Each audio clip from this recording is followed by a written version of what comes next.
El zoo humano, por Desmond Morris. Página 7. Capítulo 1. Tribus y supertribus.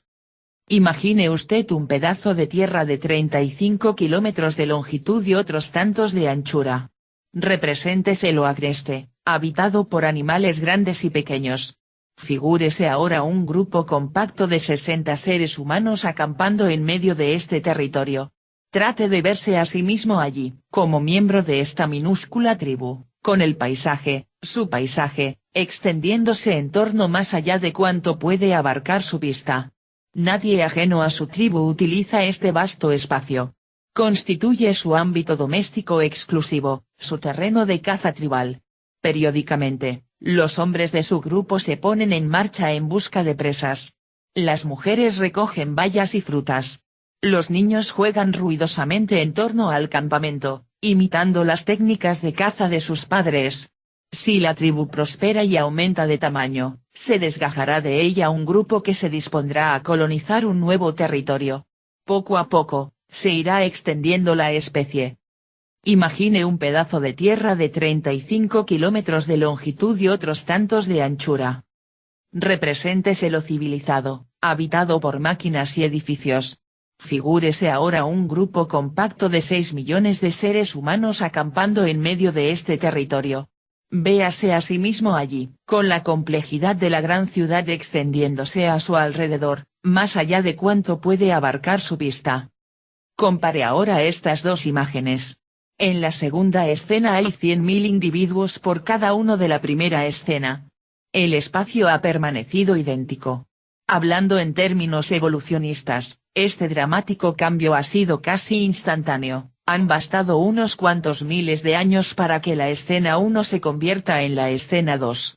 El animal humano parece haberse adaptado con brillantez a su extraordinaria nueva condición, pero no ha tenido tiempo para cambiar biológicamente, para evolucionar hasta una nueva especie genéticamente civilizada. Este proceso civilizador se ha realizado de modo exclusivo por el aprendizaje y el condicionamiento. TV escribe. Entonces, a pesar del avance tecnológico, no hemos avanzado mucho en cuestiones fisiológicas. Ha cambiado el software, no el hardware, y por esto, hay un tremendo conflicto entre lo que somos biológicamente y lo que somos psicológicamente.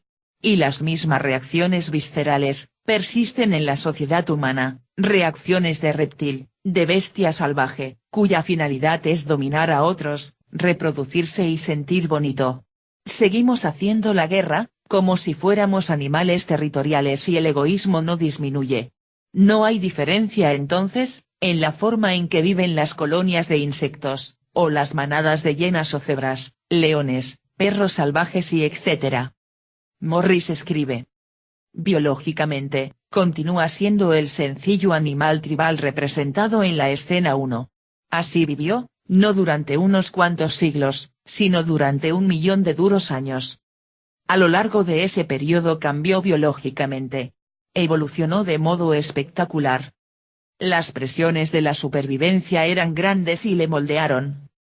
Han sucedido tantas cosas en los últimos miles de años, los años urbanos, los agitados años del hombre civilizado, que se nos hace difícil comprender la idea de que esto no es más que una ínfima parte de la historia humana. Nos resulta tan familiar, que imaginamos vagamente haber llegado a ella de manera gradual y que, en consecuencia, nos hallamos plenamente equipados para enfrentarnos a todos los nuevos azares sociales. Si nos forzamos a considerar la cuestión con fría objetividad, nos vemos obligados a admitir que no es así. Es solo nuestra increíble plasticidad, nuestra ingeniosa adaptabilidad, lo que hace que lo parezca. El sencillo cazador tribal está haciendo todo lo posible por llevar airosa y orgullosamente sus nuevos jaeces, pero son vestiduras complejas y embarazosas, y no deja de tropezar con ellas. Sin embargo, antes de examinar la forma en que tropieza y tan frecuentemente pierde el equilibrio, debemos, en primer lugar, ver cómo se las ha arreglado para confeccionar su fabulosa capa de civilización. Debemos comenzar haciendo descender la temperatura hasta encontrarnos en plena era glacial, hace unos 20.000 años. Nuestros primeros antepasados cazadores habían conseguido ya extenderse a lo largo de buena parte del Viejo Mundo y no habrían de tardar en emigrar desde el Asia Oriental hasta el Nuevo Mundo. Haber conseguido una expansión semejante debe de haber significado que su sencilla vida cazadora era ya algo más que un simple modo de emular a sus rivales carnívoros. Pero esto no es sorprendente si se piensa que el cerebro de nuestros antepasados de la Edad del Hielo era ya tan grande y estaba tan desarrollado como los nuestros en la actualidad. Desde el punto de vista del esqueleto, hay poca diferencia entre ellos y nosotros. Físicamente hablando, el hombre moderno había entrado ya en escena. De hecho, si con la ayuda de una máquina del tiempo fuera posible traer a nuestro hogar al hijo recién nacido de un cazador de la Edad del Hielo y criarlo como propio, es dudoso que nadie notara la superchería. En Europa, el clima era hostil, pero nuestros antepasados luchaban bien contra él. Con la más sencilla de las tecnologías, eran capaces de matar grandes piezas de caza. Afortunadamente, nos han dejado un testimonio de su destreza cazadora, no solo en los accidentales restos que podemos desenterrar en los suelos de sus cuevas, sino también en los impresionantes murales pintados en sus paredes. Los velludos mamuts, los lanosos rinocerontes, bisontes y renos allí retratados no permiten albergar ninguna duda respecto a la naturaleza de su clima. Al emerger hoy en día de la oscuridad de las cuevas y salir a la abrasada campiña, es difícil imaginarla habitada por estas criaturas de gruesas pieles. Acude vívidamente a la mente el contraste entre la temperatura de antaño y la actual. Al tocar a su fin la última glaciación, el hielo empezó a retirarse hacia el norte a un ritmo de 50 metros al año, y los animales de las zonas frías se movieron con él hacia el norte. Frondosos bosques ocuparon el lugar de las frías tundras. La gran edad del hielo concluyó hace unos 10.000 años, pregonando el advenimiento de una nueva época en el desarrollo humano. El acaecimiento decisivo iba a tener lugar en el punto en que se unen África, Asia y Europa. Allí, en el confín oriental del Mediterráneo, se produjo una pequeña modificación en el comportamiento alimenticio humano que había de alterar todo el curso del progreso de la humanidad. Era, ciertamente, trivial y simple en sí mismo, pero su impacto había de ser enorme. Hoy, no le damos la menor importancia, lo llamamos agricultura. Antes, todas las tribus humanas habían llenado sus vientres de una de estas dos formas, los hombres habían cazado animales para comer, y las mujeres habían recogido plantas para comer. La dieta se equilibraba compartiendo los botines. Virtualmente, todos los miembros adultos activos de la tribu eran suministradores de alimentos. El almacenamiento de víveres era relativamente pequeño. Se limitaban a salir y conseguir lo que necesitaban, cuando lo necesitaban. Esto era menos azaroso de lo que parece, porque claro está, la población mundial de nuestra especie era entonces muy escasa, comparada con las masivas cifras de hoy. Sin embargo, aunque estos primitivos cazadores-recolectores prosperaron muchísimo y se extendieron hasta cubrir una amplia zona del globo, sus unidades tribales continuaron siendo pequeñas y simples. Durante los cientos de miles de años de evolución humana, los hombres habían ido adaptándose tanto física como mentalmente, tanto estructural como operativamente, a esta forma cazadora de vida. El nuevo paso que dieron, el paso hacia la agricultura y la producción de alimentos, les situó en un inesperado umbral y les arrojó con tanta rapidez a una forma desconocida de existencia social, que no tuvieron tiempo de desarrollar nuevas cualidades genéticamente controladas para ajustarse a ella. A partir de entonces, su adaptabilidad y su plasticidad operativa, su capacidad de aprender y acomodarse a nuevos y más complejos modos, iban a ser sometidas a una dura prueba. La urbanización y las complicaciones de la vida ciudadana solo fueron un paso más adelante. Por fortuna, el largo aprendizaje de la caza había desarrollado el ingenio y un sistema de ayuda mutua. Los hombres cazadores aún eran intuitivamente competitivos y autoafirmativos, ¿cierto?, como sus antepasados simios, pero su carácter competitivo se había visto forzosamente atemperado por una creciente necesidad básica de cooperar. Esta había sido su única esperanza de éxito en su rivalidad con los asesinos profesionales del mundo carnívoro, establecidos hacía tiempo y provistos de afiladas garras, como los grandes felinos. Los hombres cazadores habían desarrollado su cooperatividad juntamente con su inteligencia y su naturaleza exploradora, y la combinación había demostrado ser eficaz y mortífera. Aprendían con rapidez, tenían buena memoria y sabían reunir los elementos separados de su pasado aprendizaje para resolver nuevos problemas. Si esta cualidad les había sido útil en los primeros tiempos, cuando se hallaban dedicados a sus arduas cacerías, les era más esencial aún ahora, próximos al hogar, en el umbral de una nueva y mucho más compleja forma de vida social. Las tierras situadas en el extremo oriental del Mediterráneo eran la morada natural de dos plantas vitales, el trigo y la cebada silvestres. En esta región había también cabras salvajes, carneros salvajes, reses salvajes y cerdos salvajes. Los cazadores-recolectores humanos que se establecieron en esta zona habían domesticado ya el perro, pero este era utilizado fundamentalmente como compañero de caza y guardián, más que como fuente directa de alimento. La verdadera agricultura comenzó con el cultivo de las dos plantas, el trigo y la cebada. No tardó en ser seguido por la domesticación de cabras y ovejas primero, y, poco después, de reses vacunas y cerdos. Con toda probabilidad, los animales fueron atraídos primero por los cultivos, acudieron a comer y se quedaron luego para ser alimentados y comidos ellos mismos.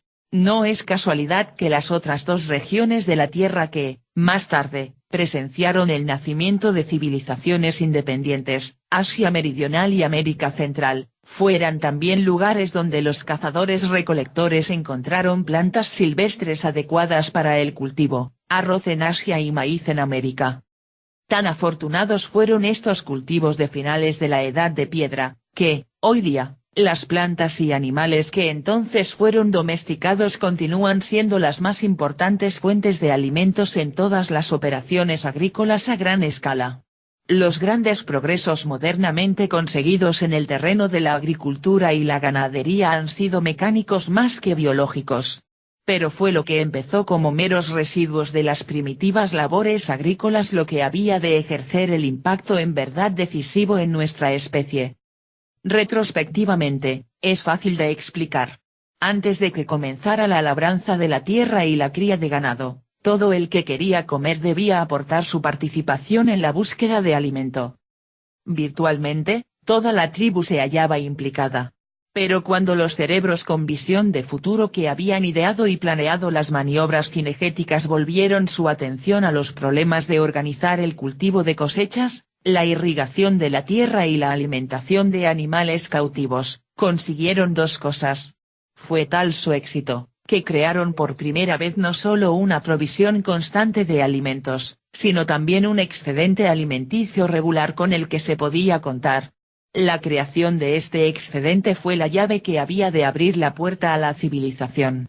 La tribu no solo podía hacerse más numerosa, sino que podía liberar a algunos de sus miembros para que se dedicaran a otras tareas, no tareas ocasionales, supeditadas a las primordiales exigencias de la búsqueda de alimentos, sino actividades de plena dedicación que podían florecer y desarrollarse por derecho propio. Había nacido una era de especialización. De estos pequeños comienzos surgieron las grandes ciudades. He dicho que es fácil de explicar, pero ello no significa que no sea difícil para nosotros, al volver la vista hacia atrás, seleccionar el factor vital que condujo al siguiente gran paso de la historia humana. No significa, naturalmente, que fuera un paso fácil de dar a la sazón. Cierto que el cazador-recolector humano era un animal magnífico, lleno de aptitudes y potencialidades latentes. El hecho de que nosotros estemos aquí hoy es prueba suficiente de ello. Pero había evolucionado como cazador tribal, no como paciente y sedentario granjero.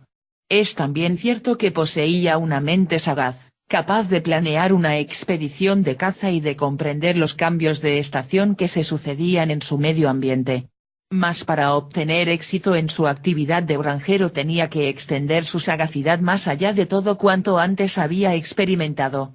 La táctica de la caza tuvo que convertirse en estrategia agropecuaria, Conseguido esto, tenía que aguzar aún más su inteligencia para enfrentarse a las nuevas complejidades sociales que habían de seguir a su recién lograda opulencia, mientras los pueblos se convertían en ciudades. Es importante comprender esto cuando se habla de una revolución urbana. El uso de esta expresión da la impresión de que las ciudades empezaron a surgir por todas partes en una súbita e impetuosa marcha hacia una nueva vida social. Pero no fue así. Los viejos modos fueron extinguiéndose lenta y dificultosamente. De hecho, subsisten en la actualidad en muchas partes del mundo.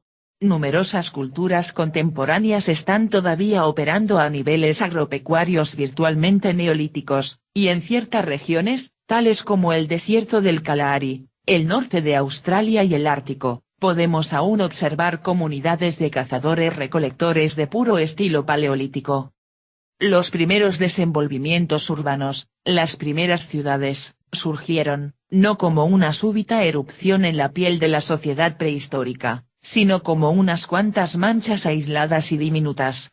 Aparecieron en lugares del Asia sudoccidental como dramáticas excepciones a la regla general. Conforme a las medidas actuales, eran muy pequeñas, y el modelo se extendía lentamente, muy lentamente. Cada una de ellas se basaba en una organización acusadamente localizada, íntimamente relacionada con las tierras de labor circundantes y ligada a ellas. Al principio, había un comercio y una mutua relación muy escasos entre un centro urbano y los otros. Este había de ser el siguiente gran avance, y requería tiempo. La barrera psicológica que se oponía a semejante paso era, evidentemente, la pérdida del particularismo local. No era tanto el caso de la tribu que perdió su cabeza, como la cabeza humana rehusando perder su tribu. La especie había evolucionado como un animal tribal, y la característica fundamental de una tribu es que opera sobre una base localizada e interpersonal. No iba a resultar fácil abandonar este básico modelo social, tan típico de la antigua condición humana. Pero eran las cosechas, tan eficientemente recogidas y transportadas, lo que estaba forzando la marcha.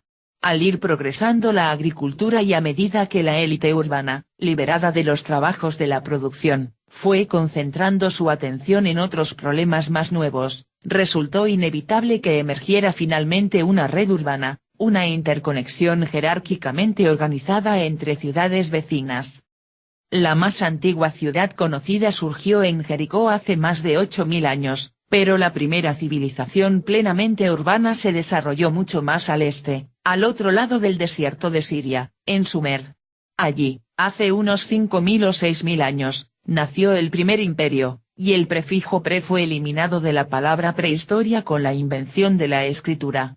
Se desarrolló la coordinación entre ciudades, los dirigentes se convirtieron en administradores, adquirieron estabilidad las profesiones, progresaron el trabajo sobre metales y el transporte, los animales de carga, distintos de los destinados al consumo alimenticio, fueron domesticados y surgió la arquitectura monumental. Para nuestros actuales niveles, las ciudades sumerias eran pequeñas, con poblaciones que oscilaban desde 7000 hasta no más de 20.000 habitantes. Sin embargo, el sencillo miembro de tribu había recorrido ya un largo camino. Se había convertido en un ciudadano, miembro de una supertribu, y la diferencia clave consistía en que en una supertribu ya no conocía personalmente a cada miembro de su comunidad. Era este cambio, este desplazamiento de la sociedad personal a la impersonal, lo que había de causar al animal humano sus más intensas angustias en los milenios siguientes. Como especie, no estábamos biológicamente equipados para enfrentarnos a una masa de desconocidos disfrazados de miembros de nuestra tribu. Era algo que teníamos que aprender a hacer, pero que no resultaba fácil. Como veremos más adelante, todavía nos estamos esforzando por conseguirlo en toda clase de secretas maneras. Y algunas que no lo son tanto. Como consecuencia de la artificialidad de la inflación de la vida social humana a escala supertribal, se hizo necesario introducir formas más elaboradas de controles para mantener unidas las dilatadas comunidades. Era preciso pagar en disciplina los enormes beneficios materiales de la vida supertribal. En la antigua civilización, que comenzó a desarrollarse en torno al Mediterráneo. En Egipto, Grecia, Roma y otros lugares, la administración y el derecho se hicieron más opresivos y más complejos, juntamente con las tecnologías y artes en creciente florecimiento. Fue un lento proceso. La magnificencia de los restos de estas civilizaciones, ante los que hoy día nos sentimos maravillados, tiende a hacernos pensar que abarcaban vastas poblaciones, pero no es así. En cabezas por supertribu, el crecimiento fue gradual. En fecha tan avanzada como el año 600 a.C., la ciudad más grande, Babilonia, no contenía más de 80.000 personas. La Atenas clásica poseía una población ciudadana de 20.000 habitantes únicamente, y tan solo la cuarta parte de ellos formaban parte de la verdadera élite urbana. La población total de toda la ciudad-estado, incluyendo mercaderes extranjeros, esclavos y residentes rurales y urbanos, ha sido estimada en una cifra aproximada que oscila entre los 70.000 y los 100.000 habitantes. Para situar esto en una perspectiva adecuada, téngase en cuenta que la cifra es ligeramente inferior a la de la población de las actuales ciudades universitarias, tales como Oxford y Cambridge. Naturalmente, las grandes metrópolis modernas no admiten comparación. Existen en la actualidad más de 100 ciudades que superan el millón de habitantes, sobrepasando los 10 millones la mayor de ellas. La Atenas moderna contiene nada menos que 1.850.000 personas. Si habían de continuar creciendo en esplendor, los antiguos estados urbanos no podían confiar por más tiempo en la producción local. Tenían que aumentar sus provisiones por uno de estos dos medios, el comercio o la conquista. Roma siguió ambos procedimientos, pero dio preferencia a la conquista y la llevó a cabo con tan devastadora eficiencia administrativa y militar que fue capaz de crear la ciudad más grande que el mundo había visto jamás, con una población que se acercaba al 500.000 de habitantes, y erigiendo un modelo cuyos ecos habían de resonar a todo lo largo de las centurias siguientes. Estos ecos persisten hoy día, no solo en el esfuerzo cerebral de los organizadores, manipuladores y talentos creadores, sino también en la élite urbana, cada vez más ociosa y ávida de emociones, cuyos miembros se han hecho tan numerosos que su humor puede agriarse fácilmente y deben ser mantenidos entretenidos a toda costa. En el sofisticado habitante ciudadano del Imperio Romano podemos ya ver hoy un prototipo del actual miembro de la supertribu. Desarrollando nuestro relato urbano, hemos llegado, con la antigua Roma, a una fase en que la comunidad humana ha crecido de tal modo y alcanza una densidad tal que, zoológicamente hablando, hemos llegado ya a la condición moderna.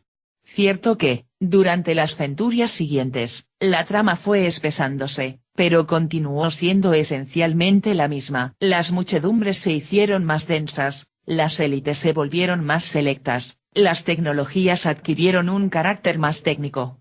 Las frustraciones y tensiones de la vida ciudadana aumentaron en intensidad. Los choques supertribales se hicieron más sangrientos. Había demasiadas personas, lo cual significaba que había personas de sobra, personas que se podían dilapidar.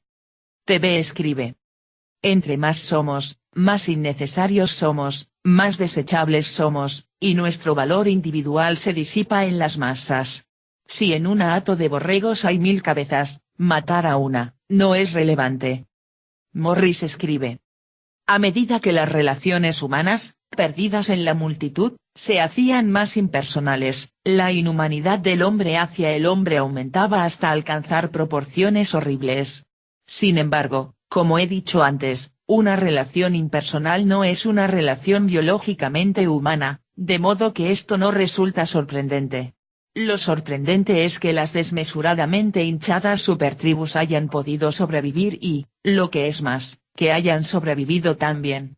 No es esto algo que debamos aceptar simplemente porque nos hallamos en el siglo XX, es algo de lo que debemos maravillarnos.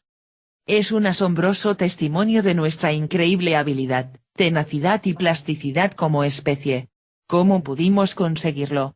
Lo único que poseíamos, como animales, era un conjunto de características biológicas desarrolladas durante nuestro largo aprendizaje como cazadores.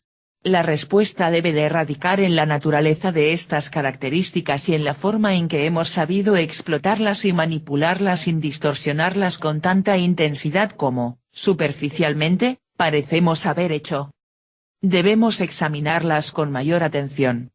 Teniendo presente nuestro linaje simiesco, la organización social de las especies supervivientes de simios puede suministrarnos pistas reveladoras.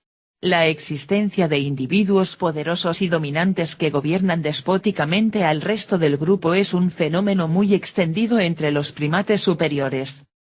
Los miembros más débiles del grupo aceptan sus papeles subordinados. No huyen a la maleza y se establecen por su cuenta. Hay fortaleza y seguridad en el número. Cuando este número se hace demasiado grande, entonces, desde luego, se desgaja un nuevo grupo que se separa del anterior, pero los simios individuales aislados son anormalidades. Los grupos se mueven de un modo compacto de un sitio a otro, y se mantienen unidos en todo momento. Esta fidelidad no es simplemente la consecuencia de una tiranía impuesta por parte de los dirigentes, los machos dominantes. Tal vez sean déspotas, pero desempeñan también otro papel, el de guardianes y protectores. Si existe una amenaza al grupo proveniente del exterior, tal como un ataque de un predador hambriento, son ellos quienes se muestran más activos en la defensa. En presencia de un desafío externo, los machos superiores deben unir sus fuerzas para hacerle frente, olvidadas sus querellas internas. Pero, en otras ocasiones, la cooperación activa dentro del grupo se halla reducida a su mínimo. Volviendo a los animales humanos, podemos ver que este sistema básico, cooperación social de cara al exterior, competición social de cara al interior, nos es también aplicable a nosotros, aunque nuestros primitivos antepasados humanos se vieron obligados a desplazar un tanto la balanza. Su gigantesco esfuerzo por convertirse de comedores de frutos en cazadores requirió una cooperación interna mucho más grande y activa. El mundo externo, además de ofrecer pánicos ocasionales, presentaba ahora un casi constante desafío al cazador de emergencia. El resultado fue un desplazamiento básico hacia la ayuda mutua, hacia el compartimiento y la combinación de recursos.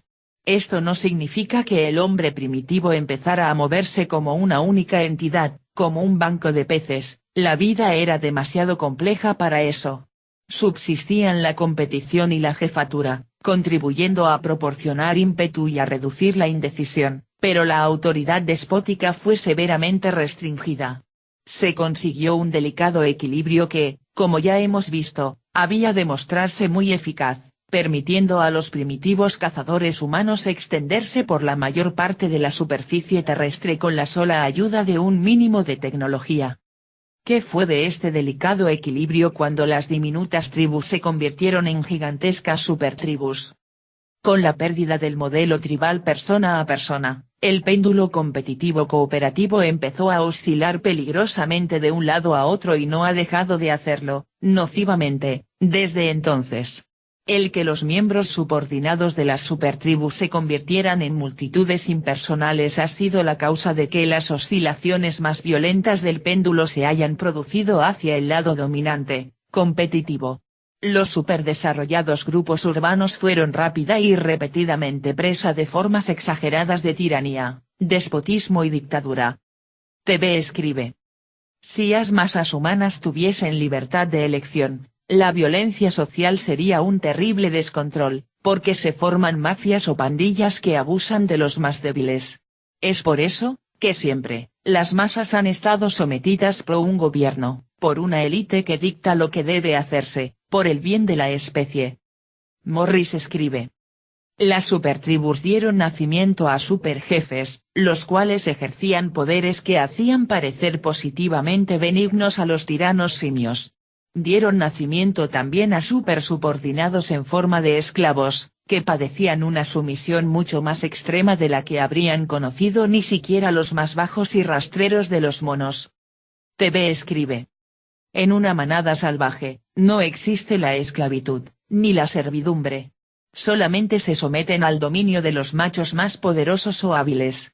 En el caso del ser humano, el sometimiento se entrega a seres humanos no más inteligentes ni fuertes, solamente a aquellos que han desarrollado un sistema de opresión efectiva por medio de las armas y de la religión.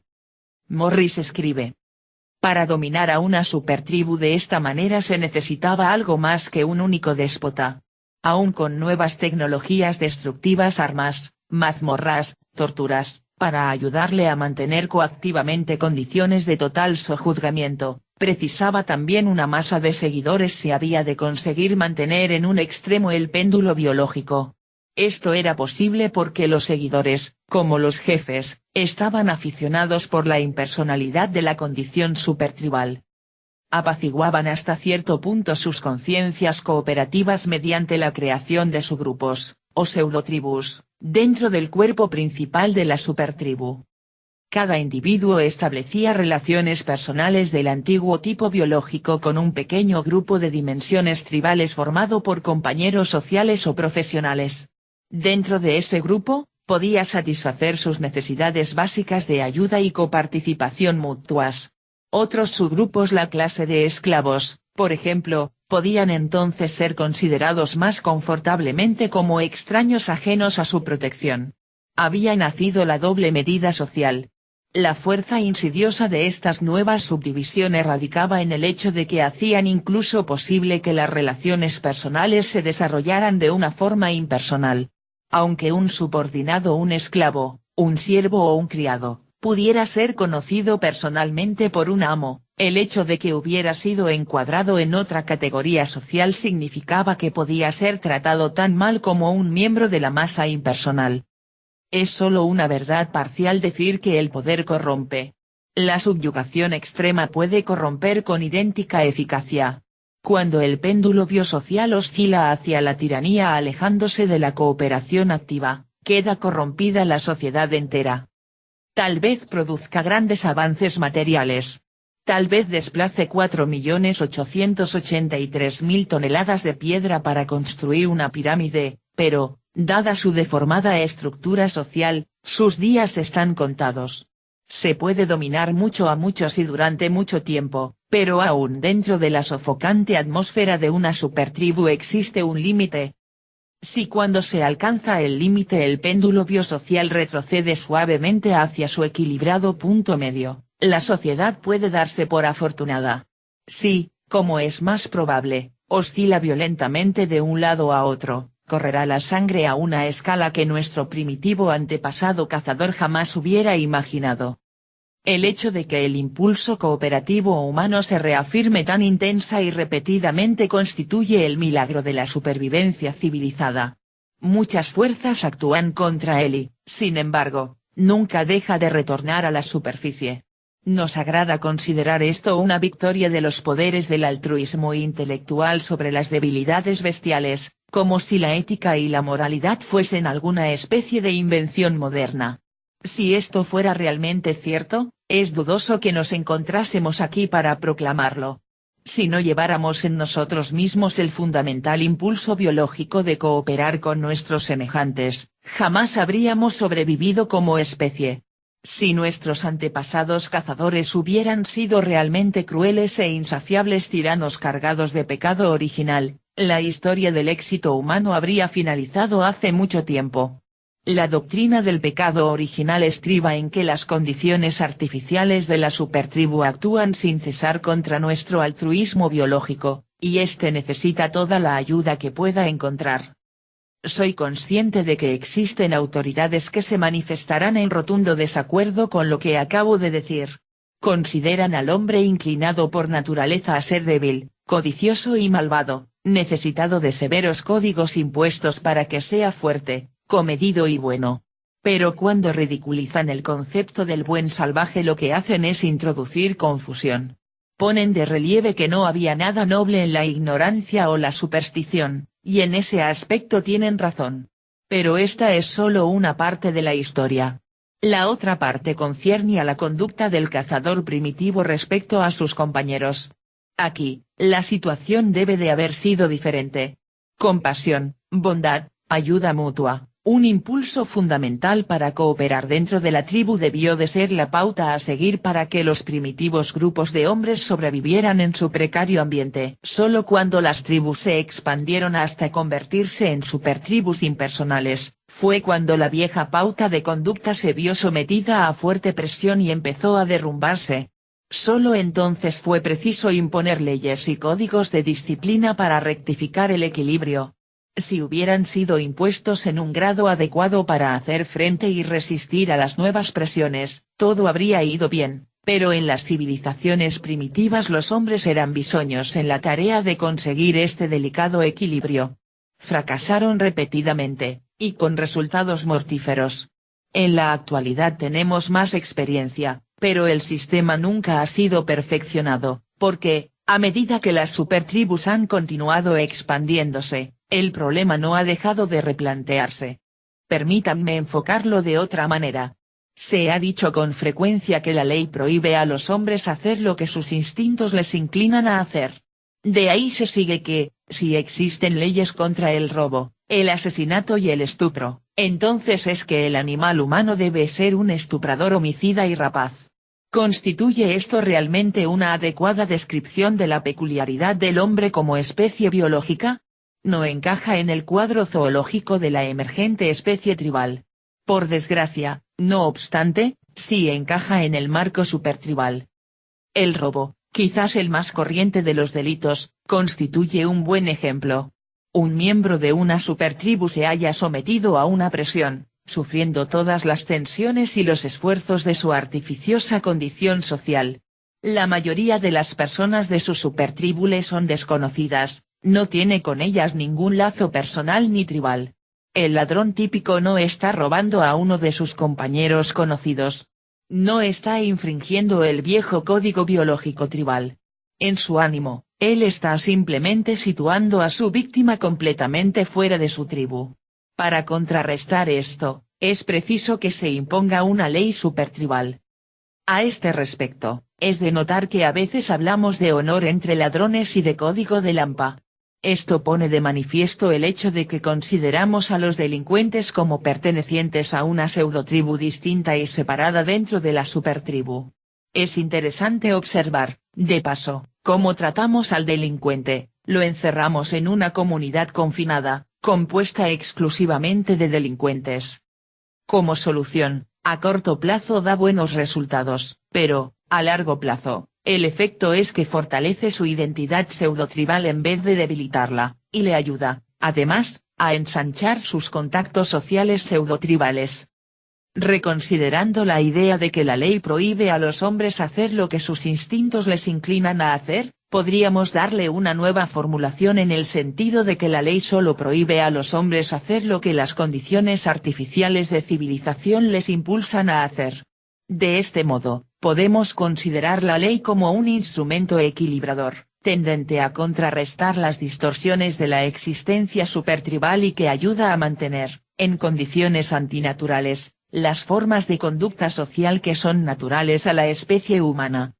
Sin embargo, esto es una simplificación excesiva. Implica perfección en los jefes, los creadores de la ley.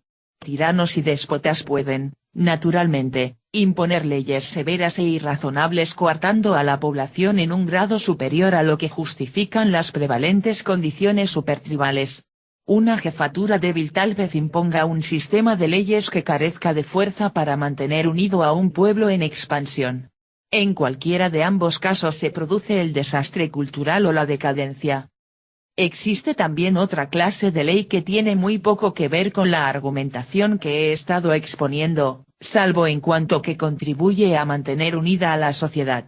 Es una ley aislante, una ley que ayuda a hacer a una cultura distinta de otra. Proporciona cohesión a una sociedad al conferirle una fisonomía exclusiva. Estas leyes solo desempeñan un papel secundario en los tribunales. Afectan más bien a la religión y a las costumbres sociales. Su función consiste en intensificar la ilusión de que uno pertenece a una tribu unificada, más que a una supertribu desparramada y en trance de dispersión. Si se las critica porque parecen arbitrarias o carentes de sentido, la respuesta es siempre que son tradicionales y deben ser obedecidas sin discusión. Y está bien no discutirlas porque, en sí mismas, son arbitrarias y, con frecuencia, absurdas. Su valor radica en el hecho de que son compartidas por todos los miembros de la comunidad. Cuando se debilitan, la unidad de la comunidad se debilita también un poco. Adoptan muchas formas, los complicados procedimientos de las ceremonias sociales. Matrimonios, entierros, conmemoraciones, desfiles, festividades, etc., las intrincaciones de la etiqueta, el protocolo y los modales sociales, las complejidades del vestido, el uniforme, las condecoraciones, los adornos y las ostentaciones sociales. Estos temas han sido estudiados detalladamente por etnólogos y antropólogos culturales, que se han sentido fascinados por su gran diversidad. La diversidad, la diferenciación de una cultura respecto a otra, ha sido, desde luego, la función misma de estas reglas de conducta. Pero, maravillándose ante su variedad, no debe uno pasar por alto sus similitudes fundamentales. Las costumbres y los vestidos pueden ser sorprendentemente distintos en detalle de una cultura a otra, pero poseen la misma función básica y las mismas formas básicas. Si empezamos a hacer una lista de todas las costumbres sociales de una cultura determinada, encontraremos equivalentes de casi todas ellas en casi todas las demás culturas. Solo diferirán los detalles, y diferirán tan acusadamente que llegarán a veces a oscurecer el hecho de que se está en presencia de los mismos tipos sociales básicos. Señalemos, por vía de ejemplo, que, en algunas culturas, las ceremonias del duelo implican el uso de vestidos negros, en otras, por el contrario, la ropa de luto es blanca. Además, si se amplía el campo de observación, es posible encontrar todavía otras culturas que utilizan el azul oscuro, o el gris, o el amarillo, o arpillera oscura natural. Habiéndose educado usted en una cultura en la que, desde su temprana infancia, uno de estos colores, por ejemplo el negro, ha estado siempre intensamente asociado con la muerte y el duelo, resultará inaudito pensar en llevar colores tales como el amarillo o el azul para dicho fin. Por consiguiente, su reacción inmediata al descubrir que estos colores se llevan como luto en otros lugares es observar cuán diferentes son de su propio vestido habitual. Esta es la trampa, tan cuidadosamente tendida por las exigencias de aislamiento cultural. La superficial observación de que los colores varían tan dramáticamente oscurece el hecho, más fundamental, de que todas estas culturas comparten la realización de una manifestación de duelo, y que en todas ellas esto implica llevar un vestido que sea acusadamente distinto del no destinado a ese fin. Del mismo modo, cuando un inglés visita España por primera vez se sorprende al encontrar los espacios públicos de las ciudades y pueblos atestados de personas a la hora del atardecer, caminando todas de un lado a otro, al parecer sin rumbo. Su reacción inmediata no es que esto constituye el equivalente cultural de esas personas con sus más familiares cocktail parties, sino que se trata de alguna especie de extraña costumbre local. También aquí el modelo social básico es el mismo, pero los detalles difieren. Podrían darse ejemplos similares hasta abarcar todas las formas de actividad comunitaria, siendo el principio que cuanto más social es la ocasión, más variables son los detalles y más extraña parece ser, a primera vista, la conducta de la cultura ajena. Es en las más grandes ocasiones sociales, tales como coronaciones, funerales oficiales, bailes, banquetes, conmemoraciones de independencia, grandes acontecimientos deportivos, desfiles militares, festivales y fiestas campestres, o sus equivalentes, donde las leyes aislantes desempeñan su papel más importante. Varían de un caso a otro en mil minúsculos detalles, a cada uno de los cuales se presta escrupulosa atención, como si las vidas mismas de los participantes dependieran de ello. En cierto sentido, efectivamente, sus vidas sociales dependen de ello, pues solo con su conducta en los lugares públicos pueden fortalecer y mantener sus sentimientos de identidad social, de pertenecer a un grupo cultural, y cuanto más solemne es la ocasión, mayor es la ostentación. Este es un hecho que los revolucionarios triunfantes pasan por alto o subestiman a veces. Al desembarazarse de la vieja estructura de poder que detestan, se ven obligados a eliminar con ella la mayoría de los antiguos ceremoniales. Aun cuando estos procedimientos rituales puedan no tener nada que ver directamente con el sistema de poder derrocado, lo recuerdan con demasiada intensidad y deben desaparecer. Se pueden poner en su lugar unas cuantas actuaciones apresuradamente improvisadas, pero es difícil inventar rituales de la noche a la mañana. Un interesante aspecto del movimiento cristiano es que su temprano éxito dependió, en cierto grado, de haberse incorporado las viejas ceremonias paganas, convenientemente disfrazadas, para sus propias celebraciones festivas. Una vez terminadas la excitación y las agitaciones de la revolución, la eventual insatisfacción de muchos disgustados revolucionarios se debe, en una forma no manifiesta, a su sensación de pérdida de la pompa y los acontecimientos sociales. Los dirigentes revolucionarios harían bien en prever este problema. No son las cadenas de identidad social lo que sus seguidores querrán romper, sino las cadenas de una determinada fisonomía social. Tan pronto como éstas queden destruidas, necesitarán otras nuevas y no tardarán en sentirse insatisfechos con una sensación abstracta de libertad. Estas son las exigencias de las leyes aislantes. Otros aspectos de la conducta social entran también en acción como fuerzas cohesivas. El idioma es una de ellas. Tendemos a considerar el idioma exclusivamente como un medio de comunicación, pero es algo más que eso. Si no lo fuera, todos estaríamos hablando la misma lengua. Volviendo la vista hacia atrás a través de la historia supertribal, resulta fácil ver cómo la función de anticomunicación del idioma ha sido casi tan importante como su función de comunicación. Ha erigido enormes barreras entre grupos con más eficacia que ninguna costumbre social.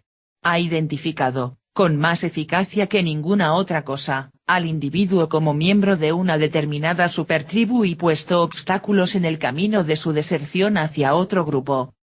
Así como las supertribus han crecido y se han fundido unas con otras, también los idiomas locales se han fundido, o sumergido, y se está reduciendo el número total de ellos existente en el mundo.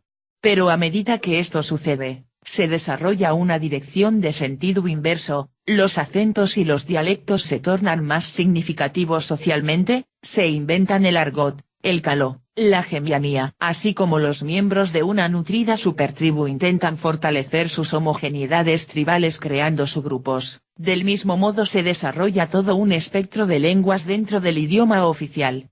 Así como el inglés y el alemán funcionan como distintivos de identidad y mecanismos aislantes entre un inglés y un alemán, así también un acento de clase alta inglesa aísla a su propietario de otro de clase baja, y la jerga de la química y de la psiquiatría aísla a los químicos de los psiquiatras. Es triste que el mundo académico, que, en su función educativa, debería estar consagrado a la comunicación, haga uso de aislantes lenguajes pseudotribales tan extremados como la germanía de los delincuentes. La excusa es que lo exige la precisión de la expresión. Esto es verdad hasta cierto punto, pero ese punto es rebasado frecuente y ostentosamente. Las palabras de argot o de slang pueden llegar a ser tan especializadas que es casi como si estuvieran haciendo un nuevo idioma. Es típico de las expresiones de slang el que una vez que se difunden y se convierten en propiedad común son sustituidas por nuevos términos por el grupo que las originó. Si son adoptadas por toda la supertribu y penetran en el lenguaje oficial, entonces han perdido su función original. Es dudoso que esté usted utilizando la misma expresión de slang para designar, por ejemplo, a una muchacha atractiva, un policía o un acto sexual, que el que emplearon sus padres cuando tenían su edad. Pero usted utiliza todavía las mismas palabras oficiales. En casos extremos, un subgrupo adoptará un idioma enteramente extranjero. La corte rusa, por ejemplo, hablaba en francés en un momento histórico dado. En Gran Bretaña se observan todavía restos de esta clase de conducta en los restaurantes más caros, donde los menús suelen estar redactados en francés. Las religiones han funcionado de modo muy semejante al idioma, fortaleciendo los lazos dentro de un grupo y debilitándolos entre grupos. Operan sobre la sencilla y única premisa de que existen poderosas fuerzas actuantes por encima y más allá de los miembros humanos ordinarios del grupo, y que estas fuerzas, estos superjefes deben ser complacidos, apaciguados y obedecidos sin discusión. El hecho de que nunca sean accesibles para interrogarles les ayuda a conservar su posición. Al principio, los poderes de los dioses eran limitados y sus esferas de influencia se hallaban divididas, pero, al ir creciendo las supertribus hasta proporciones cada vez más difíciles de manejar, se hicieron necesarias fuerzas cohesivas más grandes. Además de la ley, la costumbre, el idioma y la religión, existe otra forma más violenta de fuerza cohesiva que ayuda a mantener unidos a los miembros de una supertribu, y es la guerra. Por decirlo cínicamente, podría afirmarse que nada ayuda tanto a un jefe como una buena guerra. Le da su única oportunidad de ser un tirano y de ser amado por ello al mismo tiempo. Puede introducir las más despiadadas formas de control y enviar a la muerte a miles de sus seguidores, y, sin embargo, ser saludado todavía como un gran protector. Nada estrecha más los lazos internos de un grupo que una amenaza proveniente del exterior. El hecho de que las discordias internas desaparecen ante la existencia de un enemigo común no ha escapado a la atención de los gobernantes pasados y presentes. Si una supertribu grandemente desarrollada está empezando a rasgarse por las costuras, los descosidos pueden ser rápidamente remendados por la aparición de un poderoso y hostil ellos que nos convierte en un unido nosotros. Es difícil decir con cuánta frecuencia los dirigentes han urdido deliberadamente un choque entre grupos teniendo esto presente, pero, sea o no deliberadamente consciente, la reacción cohesiva se produce casi siempre. Hace falta un dirigente extraordinariamente inepto para no conseguirla. Naturalmente, debe tener un enemigo que sea susceptible de ser pintado con colores suficientemente malvados, en caso contrario, es probable que tenga dificultades. Los terribles horrores de la guerra solo se convierten en gloriosas batallas cuando la amenaza procedente del exterior es realmente seria, o puede lograrse que lo parezca. A pesar de sus atractivos para un dirigente despiadado, la guerra tiene un inconveniente manifiesto: uno de los bandos está expuesto a una derrota absoluta, y podría ser el suyo. El miembro de la supertribu puede sentirse agradecido a este infortunado inconveniente. Estas son, pues, las fuerzas cohesivas que ejercen su influjo en las grandes sociedades urbanas. Cada una de ellas ha desarrollado su propia y especializada clase de dirigente: el administrador, el juez, el político, el líder social, el alto dignatario eclesiástico, el general. En tiempos más sencillos, todos ellos se concentraban en una sola persona, un rey o emperador omnipotente capaz de habérselas con toda la escala del mando. Pero, con el transcurso del tiempo y la expansión de los grupos, la verdadera jefatura se ha desplazado de una esfera a otra, a cualquier estamento que, en un momento dado, contenga el individuo más excepcional. En tiempos más recientes se ha hecho frecuente la práctica de permitir que la plebe participe en la elección de un nuevo dirigente. Este expediente político ha sido, en sí mismo, una valiosa fuerza cohesiva, proporcionando al miembro de la supertribu una sensación mayor de pertenecer a su grupo y de tener alguna influencia sobre él. Una vez elegido el nuevo dirigente, no tarda en ponerse de manifiesto que la influencia es menor de lo que se imaginaba, pero, en el momento de la elección misma, la comunidad se siente estremecida por una inestimable sensación de identidad social. Como una ayuda a este proceso, se envían a participar en el gobierno del país dirigentes locales pseudotribales. En algunos países, esto se ha convertido en poco más que un acto ritual, ya que los representantes locales no son más que profesionales importados. Sin embargo, este tipo de distorsión es inevitable en una compleja comunidad como es una supertribu moderna. El objetivo del gobierno mediante representantes elegidos es excelente y claro, aun cuando resulta difícil de llevar a la práctica. Se basa en un retorno parcial a la política del primitivo sistema tribal humano, donde cada miembro de la tribu, o, al menos, los machos adultos, Tenía voz en el gobierno de la sociedad. Cargaban el acento en el disfrute común de las cosas, sin preocuparse mucho de la rigurosa protección de la propiedad personal. La propiedad era tanto para dar como para guardar. Pero, como he dicho antes, las tribus eran pequeñas, y todos conocían a todos los demás. Tal vez estimaran las posesiones individuales, pero las puertas y las cerraduras eran cosa del futuro. Tan pronto como la tribu se hubo convertido en una supertribu impersonal, con desconocidos en medio de ella, la rigurosa protección de la propiedad se hizo necesaria y empezó a desempeñar un papel mucho más amplio en la vida social. Cualquier intento político por ignorar este hecho tropezaría con considerables dificultades. El comunismo moderno está comenzando a descubrirlo y ya ha empezado a ajustar consecuentemente su sistema.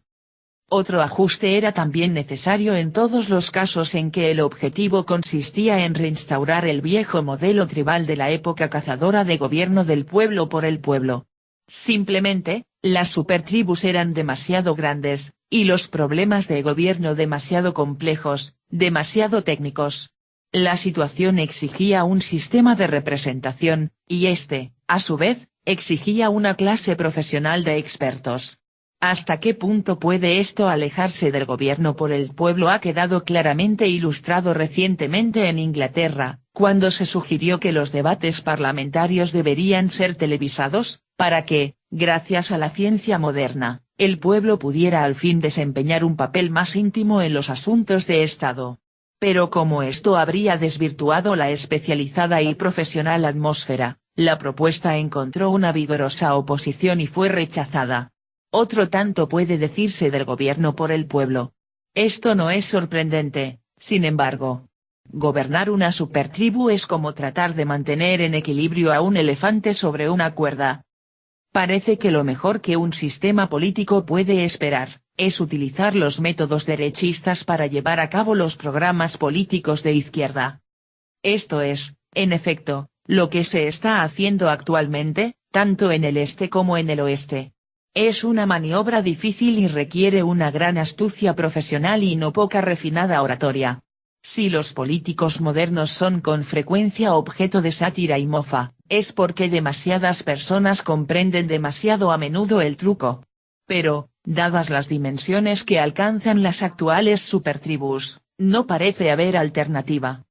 Las supertribus modernas han manifestado una gran tendencia a fragmentarse debido a que, en muchos aspectos, son muy difíciles de manejar socialmente. Ya he mencionado la forma en que pseudotribus especializadas cristalizan dentro del cuerpo principal, como grupos sociales, grupos de clase, grupos profesionales, grupos académicos, grupos deportivos, etc., restableciendo para el individuo urbano diversas formas de identidad tribal. Afortunadamente, estos grupos permanecen dentro de la comunidad principal, pero, con frecuencia, se producen fisuras más drásticas. Los imperios se escinden en países independientes, y los países, en sectores de gobierno autónomo. A pesar de la mejora de las comunicaciones, a pesar de objetivos y políticas comunes, las escisiones continúan. Bajo el efecto de la presión cohesiva de la guerra, se pueden forjar alianzas rápidamente, pero, en tiempo de paz, las separaciones y las divisiones están a la orden del día. El hecho de que grupos desgajados se esfuercen desesperadamente por forjar alguna especie de homogeneidad local, significa tan solo que las fuerzas cohesivas de la supertribu a que pertenecían no eran lo bastante fuertes o excitantes para mantenerlos unidos. El sueño de una pacífica supertribu universal está siendo frustrado una y otra vez. Parece como si solo una amenaza procedente de otro planeta pudiera suministrar la necesaria fuerza cohesiva. Y eso, solo temporalmente. Queda por ver si, en el futuro, el ingenio del hombre introducirá en su existencia social algún nuevo factor que resuelva el problema. Por el momento, parece poco probable. Recientemente, se han producido numerosos debates en torno a la forma en que los modernos medios de comunicación de masas, tales como la televisión, están encogiendo la superficie social del globo. Se ha sugerido que el rumbo emprendido ayudará al movimiento hacia una comunidad internacional. Por desgracia, esto es un mito, por la única razón de que la televisión, a diferencia de la comunicación social personal, es un sistema unilateral. Yo puedo escuchar y llegar a conocer a un locutor de televisión, pero él no puede escucharme ni llegarme a conocer. Cierto que yo puedo saber lo que está pensando y haciendo, y esto es, desde luego, una gran ventaja, pero no constituye un sustituto de las relaciones bilaterales de los auténticos contactos sociales. Aun cuando en los próximos años se consiguieran nuevos y, por ahora, inimaginables progresos en las técnicas de comunicación de masas, continuarían viéndose dificultadas por las limitaciones biosociales de nuestra especie. No nos hallamos equipados, como las termitas, para convertirnos voluntariamente en miembros de una vasta comunidad. Somos, y, probablemente, continuaremos siendo, simples animales tribales. Sin embargo, pese a esto, y pese a las espasmódicas fragmentaciones que constantemente se están produciendo en todo el globo, debemos enfrentarnos al hecho de que la tendencia principal apunta a mantener los masivos niveles supertribales. Mientras en una parte del mundo se están produciendo escisiones, en otra se están desarrollando fusiones. Si la situación continúa hoy día siendo tan inestable como lo ha sido durante siglos, ¿por qué, entonces, persistir en ella? Si es tan peligrosa, ¿por qué la mantenemos? Se trata de algo más que un simple juego internacional de poder. Existe una intrínseca propiedad biológica del animal humano que consigue una profunda satisfacción en ser arrojado al caos urbano de una supertribu. Esa cualidad es la insaciable curiosidad del hombre, su inventiva, su atletismo intelectual. El torbellino urbano parece acentuar más intensamente esta cualidad. Así como las aves marinas son reproductivamente excitadas concentrándose masivamente en densas comunidades procreadoras, así también el animal humano es intelectualmente excitado concentrándose masivamente en densas comunidades urbanas. Son las colonias procreadoras de ideas humanas. Este es, el aspecto positivo del asunto. Pese a los muchos inconvenientes del sistema, mantiene este en funcionamiento. Hemos examinado algunos de esos inconvenientes en el plano social, pero existen también en el plano personal. Los individuos que viven en un gran complejo urbano padecen una diversidad de cargas y tensiones, ruido, aire viciado, falta de ejercicio, limitación de espacio, exceso de gente, exceso de estímulos y, paradójicamente, para algunos, soledad y aburrimiento. Puede pensarse que el precio que está pagando el miembro de la supertribu es demasiado elevado, que sería preferible una vida tranquila, pacífica, contemplativa. También él lo piensa, desde luego, pero, al igual que con el ejercicio físico que siempre se está proponiendo realizar, raras veces hace nada al respecto. Lo más que hace es trasladarse a los suburbios. Allí puede crear una atmósfera pseudotribal, alejada de las tensiones de la gran ciudad, pero cuando llega la mañana del lunes vuelve a lanzarse de nuevo a la lucha. Podría alejarse, pero echaría de menos la excitación del neocazador, disponiéndose a capturar la pieza más grande en los más grandes y mejores terrenos de caza que le ofrece su medio ambiente. Sobre esta base, cabría esperar que cada una de las grandes ciudades fuese un hirviente núcleo de innovación e inventiva. Comparadas con un pueblo, así parece ser, en efecto, pero dista mucho de alcanzar sus límites exploratorios. Esto se debe a que existe un antagonismo fundamental entre las fuerzas cohesivas e inventivas de la sociedad. Las unas tienden a mantener inmóviles las cosas y son, por consiguiente, reiterativas y estáticas. Las otras impulsan los nuevos desarrollos y la inevitable repulsa de los viejos modelos. Así como hay un conflicto entre competición y cooperación, así también existe una lucha entre conformidad e innovación. Solo en la ciudad es viable la innovación sostenida. Solo la ciudad es lo suficientemente fuerte y segura en su gregaria conformidad para tolerar las fuerzas dislocadoras de la originalidad y la creatividad rebeldes. Las agudas espadas iconoclastas son meros alfilerazos en la carne del gigante, que le proporcionan una agradable sensación de cosquilleo, despertándole del sueño e incitándole a la acción. Esta excitación exploradora, pues, con la ayuda de las fuerzas cohesivas que he descrito, es lo que mantiene a tantos habitantes de ciudades voluntariamente encerrados dentro de sus jaulas de zoo humano. Las alegrías y los desafíos de la vida supertribal son tan grandes que, con un poco de ayuda, pueden superar a los enormes peligros e inconvenientes. Pero, ¿hasta qué punto son comparables los inconvenientes a los del zoo animal?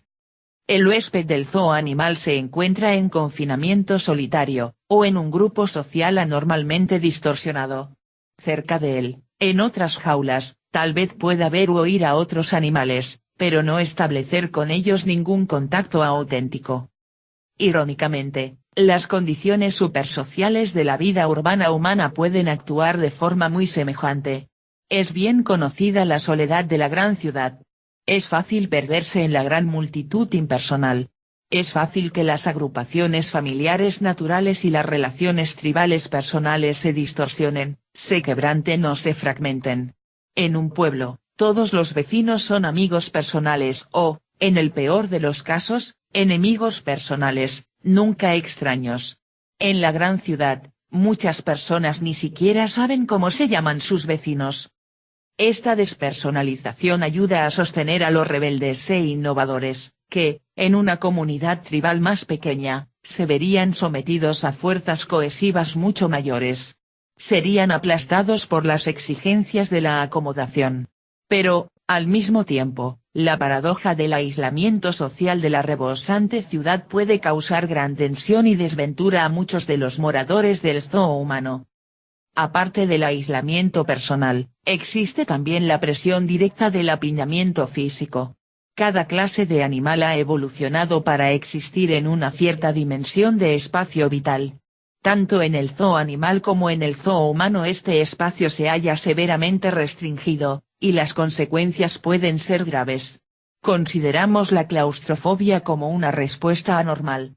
En su forma extrema lo es, pero en una forma más leve, menos claramente reconocida, es una situación que padecen todos los habitantes de ciudad. Se han hecho tímidos intentos para corregir esto. Se sitúan aparte secciones especiales de la ciudad como muestra de la voluntad de proveer espacios abiertos, pequeños trozos de medio ambiente natural, llamados parques. Originariamente, los parques eran terrenos de caza en los que había ciervos y otros animales, donde los miembros ricos de la supertribu podían revivir sus ancestrales módulos de conducta cazadora, pero en los modernos parques ciudadanos solo subsiste la vida vegetal. En términos de dimensión de espacio, el parque ciudadano es ridículo. Tendría que abarcar miles de kilómetros cuadrados para proporcionar una extensión natural de espacio para la enorme población a que sirve. Lo mejor que puede decirse en su favor es que es mejor que nada. La alternativa que se les ofrece a los buscadores urbanos de espacio es efectuar breves salidas al campo, y lo hacen con gran energía. En hilera interminable, tocándose unos a otros, los coches emprenden la marcha cada fin de semana, y tocándose unos a otros, en hilera interminable, regresan. Pero no importa, se han alejado, han recorrido una extensión más amplia, y, al hacerlo, han continuado la lucha contra la antinatural angostura espacial de la ciudad. Aunque las abarrotadas carreteras de la moderna supertribu hayan convertido esto en algo muy semejante a un ritual, todavía es preferible eso que renunciar. La situación es peor aún para los habitantes del zoo animal. Su versión del recorrido de coches en caravana, es el aún más estúpido pasear de un lado a otro del suelo de su jaula. Pero tampoco renuncian. Deberíamos sentirnos agradecidos por poder hacer algo más que pasear de un lado a otro de nuestras habitaciones.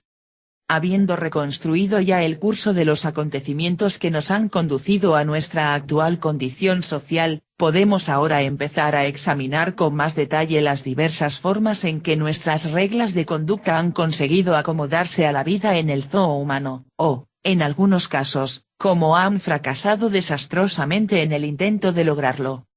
Página 26.